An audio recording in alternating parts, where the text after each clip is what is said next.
Voilà. Alors, la parole de Dieu que nous écoutons ce matin se trouve dans les bulletins. Vous avez les grandes lignes et vous avez à la première page du bulletin l'actualisation du programme du bulletin. Et dans cette mise à jour, à la première page, vous avez l'amour de Dieu pour les forts et l'amour de Dieu pour les faibles, l'amour de Dieu par rapport au pouvoir et à l'autorité. Et porter, apporter, et partager, communiquer l'amour de Dieu. Et vous avez l'étude du livre des Proverbes et d'Ecclésiaste. En fait, les livres des Proverbes et les livres d'Ecclésiaste sont parmi les livres qui avaient été proposés pour que nous puissions en parler en 2019. Et vous voyez là-bas, autour du thème approfondissement, nous avons ces livres-là tout autour. Et donc, dans ce sens-là, ce sont des livres qu'on exploite généralement lors des prédications. Nous avons voulu exploiter ces livres-là à partir du mois de novembre, avant de passer à autre chose. C'est pourquoi aujourd'hui, si vous avez ce bulletin, je ne sais pas s'il y a quelqu'un qui n'a pas ce bulletin. Quelqu'un qui n'a pas le bulletin. Voilà. Merci beaucoup au protocole. Nous avons tous les bulletins. Dans le bulletin, nous avons différemment, c'est particulier à nos cultes habituels, que nous avons un titre. Aujourd'hui, nous avons 3 titres.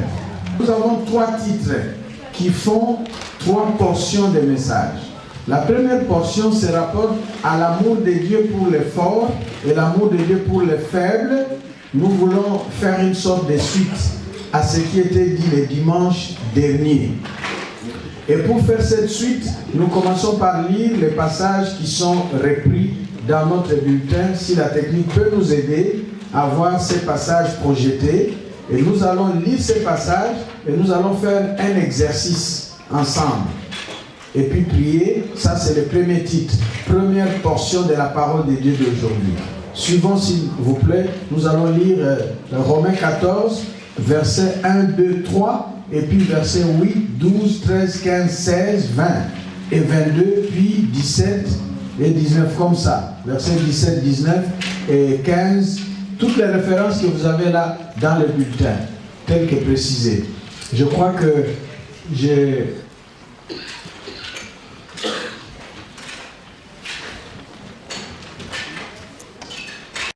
Voilà, Romains 14, versets 1 à 3. Si vous voyez avec moi, vous lisez, sinon vous pouvez lire chez vous là où vous êtes. Allons-y ensemble. Faites accueil à celui qui est faible dans la foi et ne discutez pas sur les opinions. Tel croit pouvoir manger de tout, tel autre qui est faible ne mange que des légumes. Que celui qui mange ne méprise point celui qui ne mange pas. Et que celui qui ne mange pas ne juge point celui qui mange, car Dieu l'a accueilli. Maintenant nous allons au verset 8, 12, 13 et suivant, selon les références. Verset 8. Nous attendons la technique. Verset 8, allons-y. Car si nous vivons pour le Seigneur. Et si nous mourrons pour le Seigneur.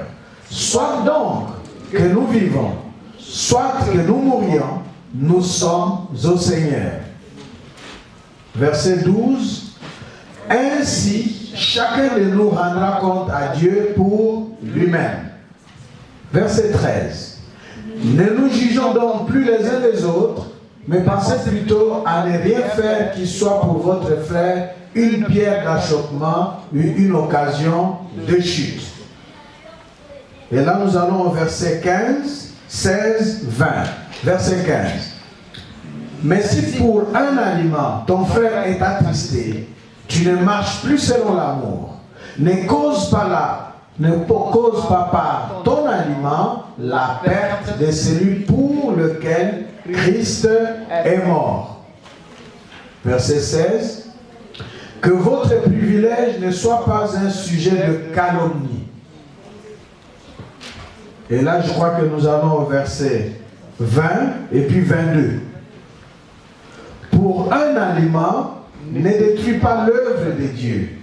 À la vérité, toutes choses sont pures.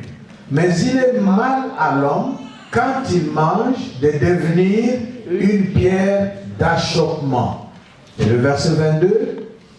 Cette foi que tu as, garde-la pour toi devant Dieu. Heureux celui qui ne se condamne pas lui-même dans ce qu'il approuve. Ensuite, nous allons dans le même chapitre, versets 17 et 19. Dans le même chapitre, versets 17 et 19. Ensemble. Car le royaume de Dieu, ce n'est pas le manger et le boire, mais la justice, la paix et la joie par le Saint-Esprit. 19. Ainsi donc, recherchons ce qui contribue à la paix et à l'édification mutuelle. Amen. Amen. Ça, c'était le chapitre 14. Dernière lecture, chapitre 15, versets 1, 2, 7 et verset 13. Allons-y ensemble. Nous qui sommes forts, nous devons supporter les faiblesses de ceux qui ne le sont pas et ne pas nous complaire à nous-mêmes. Que chacun de nous complaise au prochain pour ce qui est bien en vue de l'édification. Verset 7. Accueillez-vous donc les uns les autres comme Christ vous a accueillis pour la gloire de Dieu. Et enfin, verset 13. Que le Dieu de l'espérance vous remplisse de toute joie et de toute paix dans la foi, pour que vous abondiez en espérance par la puissance du Saint-Esprit. Amen. Amen. De ces lectures, dans Romains 14 et 15, qui se rapportent à la parole de dimanche dernier, l'amour de Dieu pour les faibles et l'amour de Dieu pour les forts. L'amour de Dieu pour vivre ensemble, les forts et les faibles. Les passages, nous l'avons dit dimanche dernier, évoquent les problèmes des premiers chrétiens au 1er siècle. Leur problème s'est rapporté au manger et au jour, le sabbat. Les manger à cause des viandes qui étaient déjà sacrifiées à des pratiques idolâtres et qu'on retrouvait sur le marché et dont les chrétiens étaient invités à acheter et à manger ou ne pas manger, c'était un débat. Mais c'était aussi les juifs convertis qui imposaient qu'on observe des jours, comme eux ils observent le sabbat, jour où il ne faut rien faire. C'était leur problème. Les uns étaient forts, les autres étaient faibles.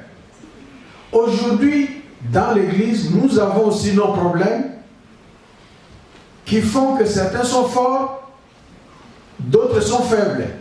Lorsque ceci se passe, il y a certaines personnes à qui ça ne dit rien, d'autres ça les touche. Est-ce que vous pouvez dire quelque chose? Nous voulons prendre quelques 5 minutes, ou 6 minutes, ou 10 minutes. Est-ce qu'il y a quelqu'un qui connaît quelque chose de sensible aujourd'hui pour nous, qui peut faire que certaines personnes soient faibles par rapport à cela et d'autres soient forts et pour lesquels nous avons besoin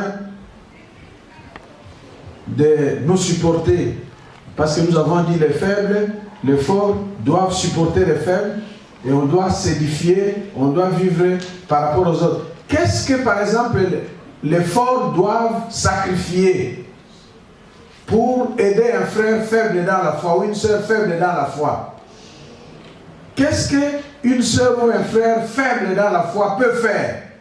qui peut choquer, qu'on doit supporter. Puisque vous avez des exemples. Ça peut passer des jeunes que nous sommes, ou des parents, des papas, ou de la culture.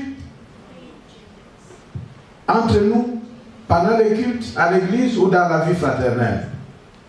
Qui a à dire? Vous citez juste une chose. Vous levez la main, vous citez juste une chose, et puis nous passons. La fois passée, j'ai cité des applications. J'ai dit par exemple, un enfant talentueux ne doit pas faire le Superman par rapport aux autres enfants qu'il méprise. Un enfant qui a une malformation ou un problème biophysiologique de forme ou quoi, doit être entouré de beaucoup d'attention et d'affection.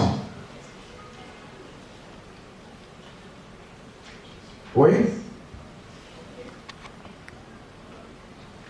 Exemple. Et j'ai parlé à des gens, lundi dernier, j'ai cité l'exemple, le dimanche qui avait précédé l'après-midi, quand nous prions, il y avait des groupes qui sont passés pour adorer, différents groupes. Et parmi les groupes qui dirigeaient, qui passaient comme notre chorale ici, il y avait un groupe, par exemple, où je pense qu'il y avait quelqu'un qui avait, c'est parce que les pantalons étaient déchirés. Peut-on passer devant, diriger l'adoration avec un pantalon stylé, avec des déchirures? Voilà. Là, ils avaient quelqu'un qui avait des cheveux roses. Voilà. Avec teinture. Et j'avais même demandé qui était choqué. Qui était là-bas? Les gens qui avaient participé à ces cultes-là. Qui était choqué en voyant ça? Il ne faut pas avoir honte si vous étiez choqué. Alors, des exemples comme ça. Quelqu'un a un exemple de côté faible, côté... Oui, papa. Juste, vous dites seulement sans commentaire. Comme ça, on donne à 3-4 personnes de parler pendant 1-2 minutes. On passe quelques secondes. Bon, l'exemple, c'est quand on est dans la présence de Dieu et que je vois quelqu'un, par exemple, qui s'accroche à son portable, manipule son portable pendant le temps de culte. Bon, c'est un peu choquant pour moi. Qu'est-ce qu'il faut faire? Bon, pour moi, quand on devant la présence de Dieu, il faut consacrer ce temps entièrement à Dieu et puis se concentrer sur la prière, tout ce qui s'est dit, au lieu de se concentrer sur le portable. Et on perd l'objet pour lequel nous sommes là en fait. Maintenant, quand quelqu'un fait ça, on fait quoi? On va lui dire il faut arrêter ton téléphone ou on fait supporter? Bon, on supporte. On supporte. Ok. Merci beaucoup. Une autre personne. Dans la grande église, même ici, la technique nous suit, nous avons une disposition d'annonce qui fait passer. Dans la grande église, là, il y a un moment où dans les cultes, on met les téléphones, on met éteindre, on met un signal qui montre, quand vous voyez ça, ça signifie mettre ton téléphone soit en silencieux, soit éteint. Comme ça. On peut aussi adopter ça ici. Je pense que le téléphone, ça va déranger. Donc on a besoin d'avoir quelque chose qui rappelle. C'est un exemple. Allons-y avec des divers. Soyons libres. Ne jugez pas vous-même votre exemple pour dire est-ce que ça vaut la peine ou pas. Si vous avez une idée, vous partagez. On y va vite. Il nous reste juste 1, 2, 3 minutes. Oui, il y a Maman Chantal ici. Et puis il y a Papa Oulay. Qui d'autre? Et puis il y a le frère Yannick. Voilà, une dernière personne. Je veux voir une dernière personne. Il y a Maman Chantal, Papa Jean Oulay et notre frère Yannick. Dernière personne, une seule. Comme ça, on va passer à autre chose après. C'est sans commentaire, juste vous dites la chose. Oui. Moi, j'étais choqué à la grande église. J'en suis arrivé vers les années 2002. J'ai vu une sœur servir la Sainte Seine avec les ventres dehors et les strings. Et ça m'avait choqué, mais à la longue, ça me fait pleurer. Voilà, elle a vu et elle a supporté. Tu avais pris la Sainte Seine. Elle a pris la Sainte Seine. Oui, Papa Jean Oulay. C'est aussi relatif à ce que maman vient de dire. Pendant l'été, Je ne supporte pas beaucoup d'habillement des jeunes filles. Et ça continue jusqu'à l'église. C'est devenu l'habitude de tout le monde, donc on dit, je dis, si tu regardes une personne et que, disons, ça me choque. Comment gérer ça? Ça nous dépasse. Jusqu'à l'église, nos enfants sont mêlés à cela. Si tu leur parles de le papa, il nous dérange. Merci. Oui, c'est beaucoup choquant. Ok, frère Yannick, c'est sans commentaire. Hein? Je préfère comme ça. Sans commentaire. On suit les choses qui peuvent se passer. Vous savez, dans cette église, nous avons perdu une famille française. Dans cette église au début. De couleur blanche, comme on le dit. Et ils venaient à l'église. Ça fait longtemps. Et je me souviens de ce dimanche, j'étais devant. Ils sont entrés, la femme était en ce qu'on appelle mini-jupe. Comme ça, la jean. Elle est entrée à l'aise avec son mari et les enfants. Et je me souviens comment les gens, depuis le protocole à la porte, et tout le monde a regardé cette femme jusqu'à ce qu'elle s'est assise. C'était leur dernier dimanche. Parti. Moi, je regrette, sincèrement. Parce que moi, sa tenue, quand je vois comme ça, on dit le premier regard est innocent. Ok? Le deuxième est intentionnel. C'est ça qui devient responsable. Je regarde une personne qui s'est habillée comme ça, c'est tout, je laisse tomber. En plus, elle a son mari. Je me dis, son mari, c'est sûr, l'a fait comme ça. Nous l'avons chassé, ah oui. C'est une question de culture. Question de sensibilité et de culture. Oui, frère Yannick. Oui, merci. Moi, c'est pas vraiment l'église, c'est quand je suis arrivé ici. C'est comme papa l'a dit, surtout quand nous sommes venus à l'été. D'abord, premièrement, l'habillement que j'ai trouvé avec les filles ici en Chine. Et puis, l'autre fait, c'est voir les gens toujours collés serrés partout, dans les métros, à l'université, dans la cantine. On va toujours voir les copains, copines qui se touchent partout, ils s'embrassent partout. Donc ça choque vraiment la sensibilité, c'est un peu ça. Ok, ça c'est une parenthèse. Là, métro, université, copains, copines, ça ne nous concerne pas. Ouais, nous parlons entre nous ici.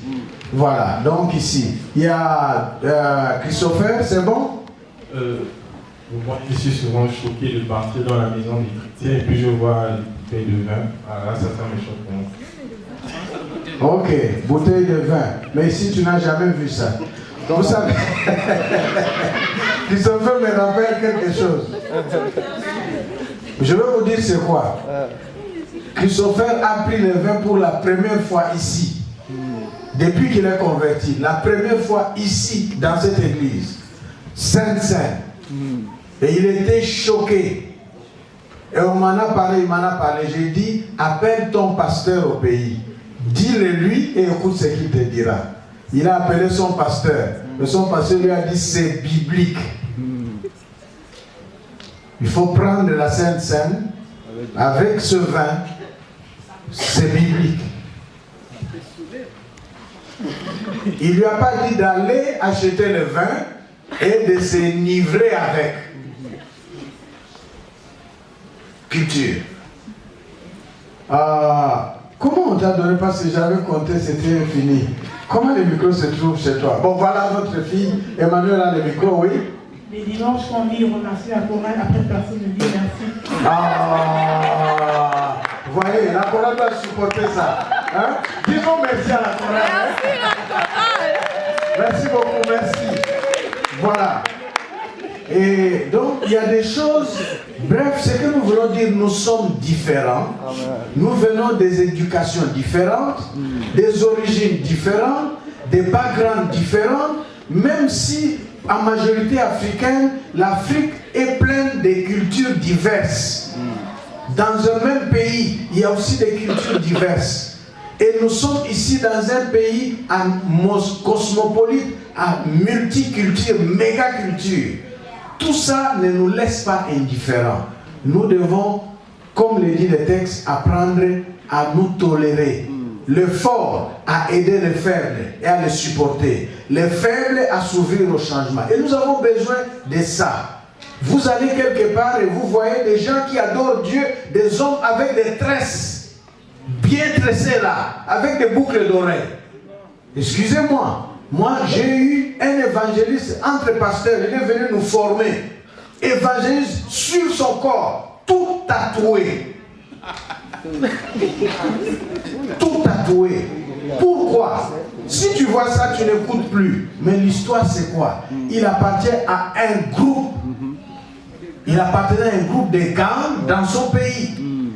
Et dans ces groupes-là, c'est les tatouages avec des images et tout. Ça, c'est leur marque. Et là, il a reçu le Seigneur. Qu'est-ce qu'il va faire? Il se sert de ça, il est devenu évangéliste. Donc, faisons attention à ce qui peut nous exclure les uns les autres. Et nous voulons prier. Amen. Nous voulons prendre juste 2-3 minutes pour prier. Je préfère que vous vous leviez là où vous êtes. Et mettez-vous avec quelqu'un. Juste quelqu'un qui est là. Parce que nous avons d'autres choses au programme. Et nous voulons prendre prenez juste 1 ou 2 minutes. Demandez à la personne quel est le point faible ou le point fort pour lequel vous voudrez prier l'un pour l'autre. Vous pouvez dire, moi je ne supporte pas ceci. Prie pour moi. Moi je suis sensible à ceci. Prie pour moi. Et vous priez l'un pour l'autre. 1. 2. Vous remerciez Dieu l'un pour l'autre. Parce que chacun de nous a le point fort. On a la force. On n'est pas nul. Mais on peut avoir des sensibilités qu'on ne supporte pas. Priez pour l'autre par rapport à ce à quoi il est sensible et vulnérable. Pour que Dieu lui donne la grâce de supporter, de tolérer. Remerciez Dieu par rapport à ses frères ou à ses sœurs pour ce que vous reconnaissez en elle ou en lui comme force. Nous prions le Seigneur.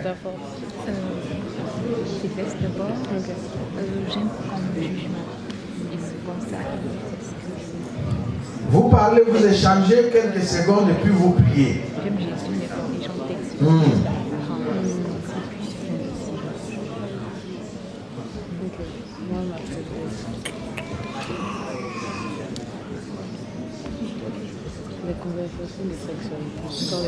Une communauté de forts et de faibles, ensemble dans l'amour de Jésus-Christ. C'est l'amour en Christ qui nous soude les uns les autres. Et nous avons besoin de remercier Dieu, de nous avoir créés différents, de remercier Dieu qui a permis que nous soyons passés par des origines différentes. Remercier Dieu qui fait que ces différences-là ne nous excluent pas les uns les autres, mais au contraire, constituent notre force. Remercions Dieu pour l'autre. Demandons-lui la capacité de tolérance mutuelle. Il faut que chaque personne ait quelqu'un avec qui prier. Merci Seigneur. Alléluia. Merci Seigneur pour ton Saint-Esprit que tu répands sur ton Église et tu nous donnes de nous supporter les uns les autres en Jésus-Christ. Merci Seigneur. Par rapport aux choses qui ont été citées et d'autres dont le temps ne nous a pas permis de citer, aide-nous Seigneur à tolérer. Aide-nous Seigneur à supporter. Aide-nous Seigneur à encourager. Aide ceux qui sont faibles à soutenir, à reconnaître la grâce de Dieu à travers l'effort. Aide ceux qui sont forts à soutenir ceux qui sont faibles, à les supporter, à les aider à grandir et à devenir meilleurs. Aide-nous Seigneur Saint-Esprit en tant qu'Église, remplie d'amour, à témoigner notre amour les uns envers les autres. Au nom de Jésus-Christ. Au nom de Jésus. Amen. Nous pouvons nous asseoir. Le temps m'a manqué d'indiquer, j'ai vu des gens se retrouver assis en couple et prier en couple. Bon, c'est une chance, une coïncidence, c'est pas grave. Normalement, vous devez vous changer. Alors nous passons, donc vous voyez, avec cet exercice très expédié comme ça, à cause du temps, nous pouvons apprendre à devenir sensibles pour voir le fort et le faible, et pour que les faibles se sentent acceptés, se sentent supportés, se sentent encouragés, se sentent tolérés. C'est ça aussi l'amour. Amen. Sans exclusion, sans jugement. Mais aussi que les forts soient aussi reconnus et encouragés. Pour qu'ensemble, forts et faibles, en Christ, nous devenions meilleurs. N'oublions pas que chacun de nous aura à rendre compte, non pas pour l'autre, mais pour soi-même vis-à-vis de Dieu. Amen. Et avec cette méditation sur l'amour, comme premier titre et portion de notre message d'aujourd'hui, nous glissons dans le deuxième titre et le troisième, qui concerne les livres de Proverbes, puis les livres d'Ecclésiaste. D'abord, le livre de Proverbes comme deuxième portion de notre méditation d'aujourd'hui. Parce que nous allons recevoir des prédications dans les mois qui suivent, surtout en novembre, autour des Proverbes et d'Ecclésiaste. Quelques informations concernant le livre des Proverbes. Ces informations concernent l'auteur qui a écrit ou à qui la Bible, la tradition attribue Proverbes, c'est à Salomon. Salomon, le fils de David. Et Proverbe appartient au genre littéraire qu'on appelle le genre sapiential, les sapiens, c'est-à-dire les livres de la sagesse. Et donc, dans la catégorie des Bibles, dans certaines Bibles, c'est les écrits seulement. Dans d'autres catégories, c'est les autres écrits. Et là-dedans, il y a sagesse, il y a poésie, et Proverbe se trouve dans sagesse. Et le message central des Proverbes, c'est la crainte du Seigneur. Proverbe. Est-ce que nous pouvons dire quel est le message central? La crainte du Seigneur. Voilà, la crainte du Seigneur. Et ce n'est pas tout. C'est une phrase complète. La crainte du Seigneur est le commencement de la sagesse. Donc le mot-clé c'est sagesse, sage. Sagesse, sage. Articulé autour de la crainte du Seigneur. Et donc, ce livre n'est pas seulement un livre unique, mais c'est une sorte de collection. C'est pourquoi quand vous regardez dans vos Bibles, on divise Proverbes en des parties. On peut partir de Proverbes 1 jusqu'à, et puis nous avons diverses parties qui sont des collections, parce que ces collections-là, dans Proverbes, vous trouverez soit des paraboles, ou bien des énigmes, ou bien des images. L'enseignement des Proverbes autour de la crainte de Dieu et la sagesse et les sages. Ça va évoquer, si on parle de la sagesse, on évoque le contraire de la sagesse. Dans Proverbes, le contraire de la sagesse c'est quoi? Dans Proverbes vous trouvez sagesse, l'opposé, le contraire c'est la folie. Ou bien est sage ou fou, sage ou insensé. C'est un style qu'on trouve beaucoup dans les livres les écrits sapientiels. C'est un style, on appelle ça un style c'est une répétition, c'est une sorte de parallélisme. Et les proverbes sont constitués en deux sticks. Vous trouvez le verset, il y a toujours deux sticks, une ligne. Très souvent, les deux lignes sont soit une répétition affirmative, complémentaire, explicative, soit une répétition antithétique. c'est-à-dire opposition. Vous avez un même verset. Les proverbes, ce sont les versets là. Ok? Tous les versets là, ça fait un proverbe. Chaque verset. C'est pourquoi on va dire Proverbe chapitre 1. Donc les proverbes qui sont regroupés dans le chapitre 1. Et là, il y en a combien? Vous comptez le nombre de versets, ça correspond au nombre des proverbes. Mais en réalité, vous allez trouver que dans chaque verset, vous avez deux phrases qui sont parallèles, complémentaires explicatives, ou bien parallèles opposées. C'est-à-dire le premier stick, la première ligne, la première proposition est le contraire de l'autre, ou la négation de l'autre. Et ça, c'est un style de parallélisme, de répétition antithétique. On prend un terme et puis on donne son opposé pour donner les leçons.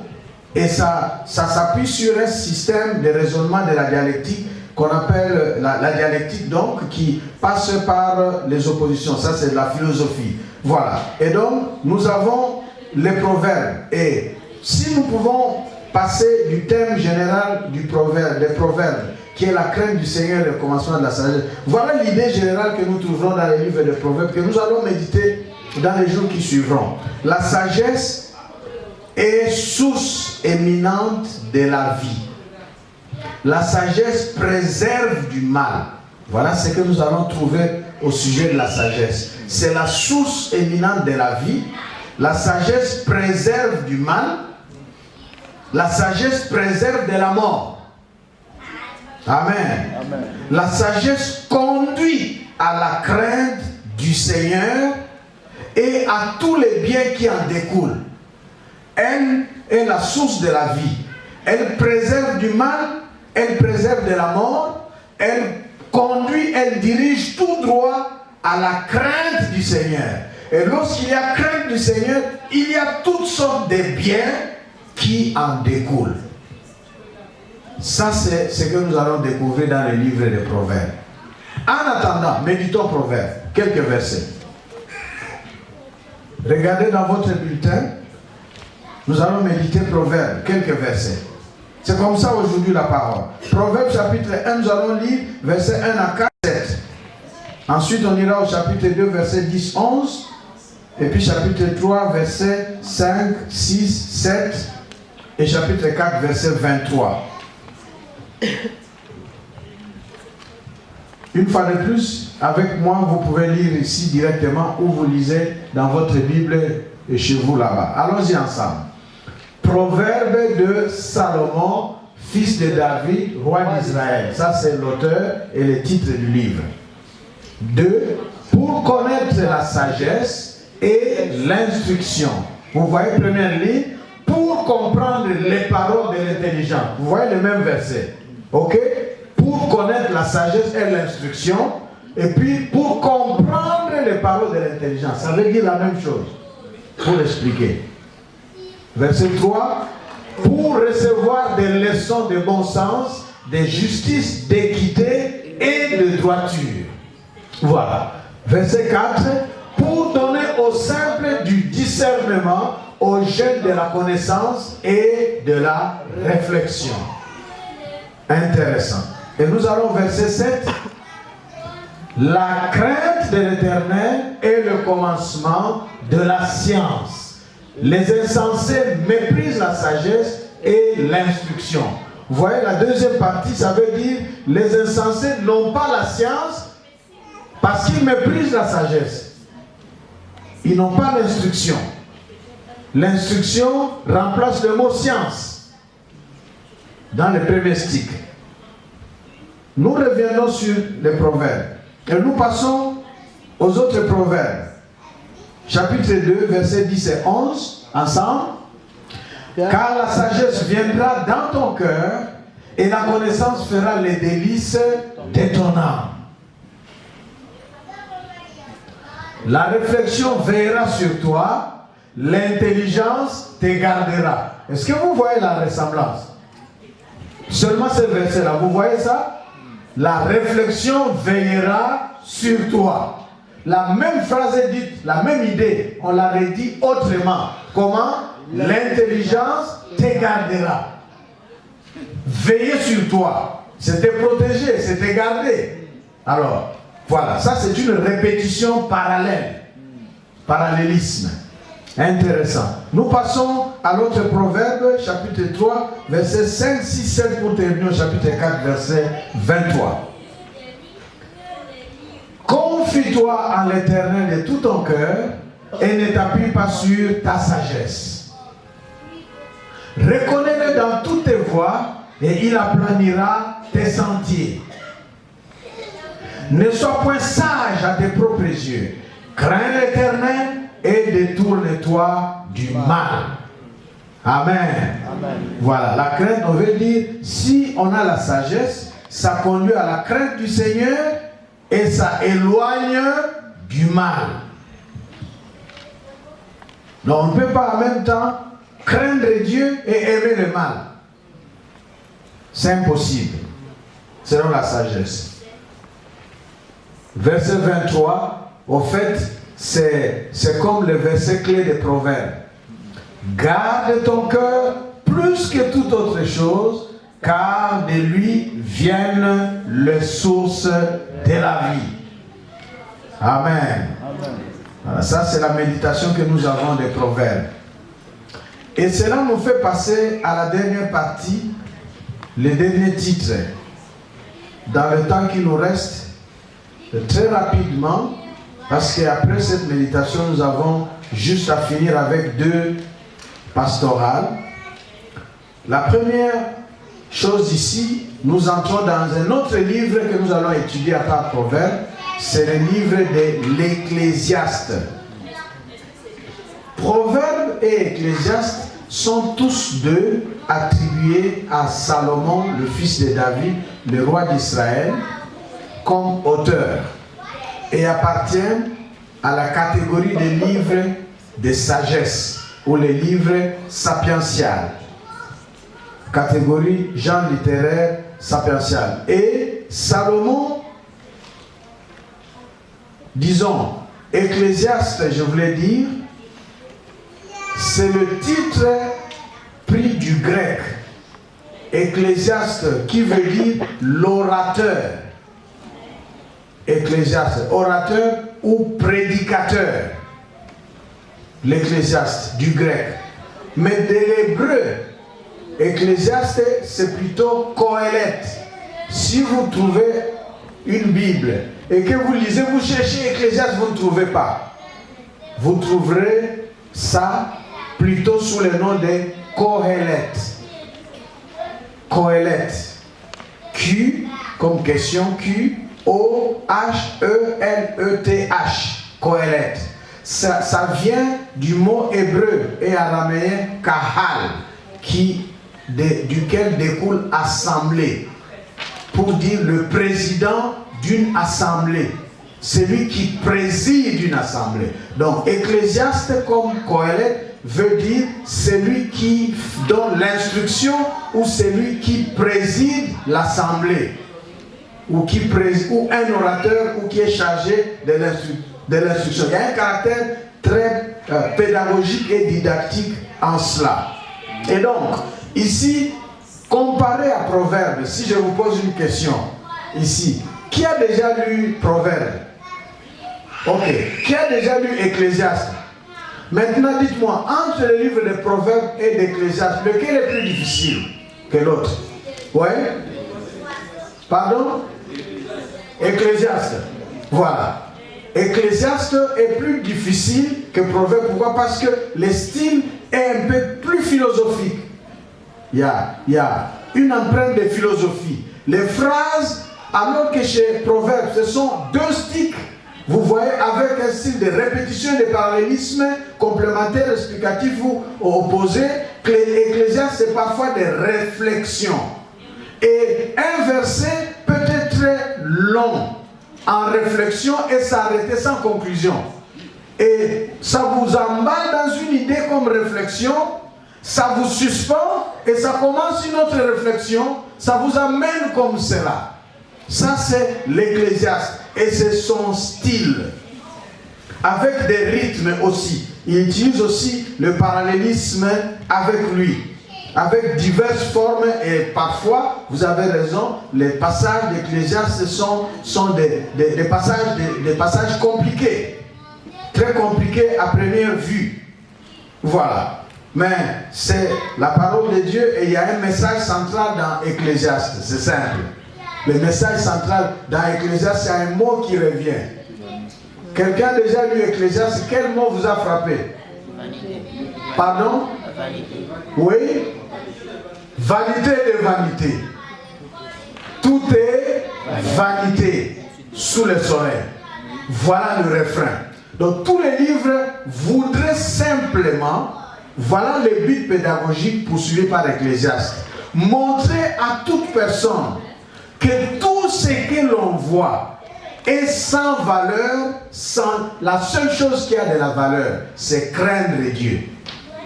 C'est ce que nous trouvons dans Ecclésiaste 12, les derniers versets d'Ecclésiaste. 12, verset 13, que nous allons lire. Mais nous commençons par lire et méditer les autres passages. Le résumé d'Ecclésiaste, c'est ça. Vanité de vanité. Tout est vanité sous le soleil. Ça revient presque dans chaque chapitre. Tout est vanité, vanité de vanité sous le soleil. Alors, si tout est vanité, qu'est-ce qu'il faut faire? Il faut croire en Dieu. Ça, c'est le message d'Ecclésiaste. Parce que Dieu, c'est lui seul qui n'est pas vanité. C'est lui qui est la source de tout. C'est lui qui a tout créé. Ce Dieu-là, c'est le Dieu d'Israël. Il a fait toutes choses. Et Dieu, Ecclésiaste veut montrer que Dieu a créé le monde beau.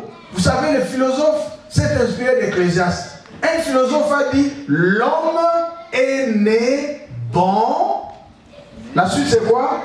La société des corrompus. Vous connaissez ce philosophe-là? C'est déjà dans Ecclésiaste. Dieu a tout créé bon. L'être, l'homme, bon et droit.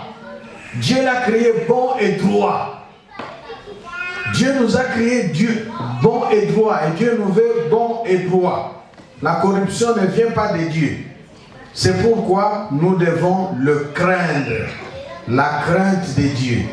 Ecclésiaste, Proverbe nous dira, la crainte de Dieu c'est le commencement de la sagesse. Et Ecclésiaste nous dit, si tu ne crains pas Dieu, si tu ne crois pas à Dieu, parce que tu vis dans un monde où tout est vanité de vanité. Sans Dieu, toi-même, tu deviens vanité de vanité.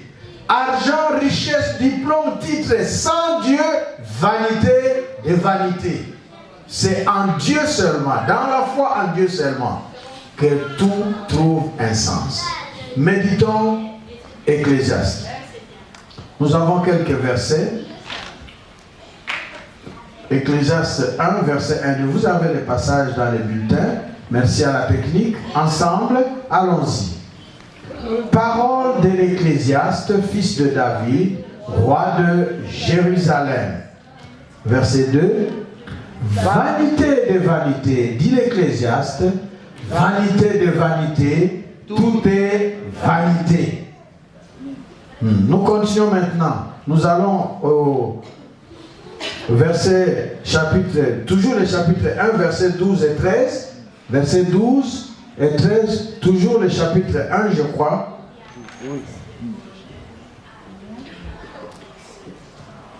Moi, l'Ecclésiaste, j'ai été roi d'Israël à Jérusalem. Verset 13, écoutez. J'ai appliqué mon cœur à rechercher et à sonner par la sagesse tout ce qui se fait sous les cieux. C'est là une occupation pénible à laquelle Dieu soumet le Fils de l'homme. La suite, il va même dire, j'ai laissé mon cœur aller à tous les plaisirs. C'est Salomon. Et nous savons combien de femmes il avait. Et combien de concubines. Il dit, il voulait goûter à tout ce que la vie offre. La conclusion à laquelle il est arrivé, c'est laquelle? Vanité de vanité, tout est vanité. Amen. Nous allons au chapitre 2. Versets 1, 9, 10, 13 et on termine avec le chapitre 12. chapitre 2, verset... Oui, on a déjà lu, donc on va au chapitre 2, je pense. C'est possible? Oui. Verset 1, allons-y. J'ai dit à mon cœur, allons, je t'éprouverai par la joie, et tu goûteras le bonheur. Et voici, c'est encore là une vanité. Voilà. Verset 9. Je devins grand, plus grand que tous ceux qui étaient avant moi dans Jérusalem. Et même ma sagesse demeura avec moi. Tout ce que mes yeux avaient désiré, je ne les en ai point privés. Je n'ai refusé à mon cœur aucune joie, car mon cœur prenait plaisir à tout mon travail. Et c'est là la part qui m'en est revenue. Voilà. Nous continuons le verset 13. Et j'ai vu que la sagesse a de l'avantage sur la folie. Mais comme la lumière a de l'avantage sur le terrain, jeunes gens, écoutez. Parce que le proverbe dit dans le cœur des jeunes, il y a une bonne dose de folie. Écoutez ce que Ecclésiaste nous dit. La sagesse a de l'avantage sur la folie. Comme la lumière a de l'avantage sur les ténèbres. Amen. Amen. Intéressant. C'est pourquoi, conclusion, c'est le verset clé d'Ecclésiaste. J'ai vu que la sagesse, Ecclésiaste 12, verset 13. Je pense que c'est fini. 12, verset 13. Écoutons la fin du discours. Crains Dieu et observe ses commandements. C'est là ce que doit faire tout homme. Si une personne est normale, toute personne, homme ou femme, il faut craindre Dieu. Amen. Si tu trouves quelqu'un qui ne craint pas Dieu, qui ne veut pas croire en Dieu, il n'est pas normal. Qui n'est pas normal ici? Qui est normal? Qui croit en Dieu? Amen. Amen. Lèvons-nous et disons merci à Dieu. Dites-lui merci. Oh, merci. La crainte du Seigneur, c'est le commencement de la sagesse. Merci notre Dieu. Et nous voulons les remercier et clôturer ce culte. Dites merci à Dieu, ce qui vous a appris, ce qui vous a appris à travers le proverbe. Vous pouvez commencer à vous nourrir d'un proverbe par jour. Décidez de lire un proverbe. Un seul verset. Vous ouvrez le chapitre 1. Vous voyez un proverbe. Donc chaque verset du proverbe constitue un proverbe. Et il y a l'Ecclésiaste aussi. Nous avons trouvé que c'est compliqué. Mais ça nous apprend à être conscient de la vanité de tout sur terre. Seul qui n'est pas vanité, notre Dieu. Merci Seigneur de nous donner d'échapper à la vanité en croyant en toi.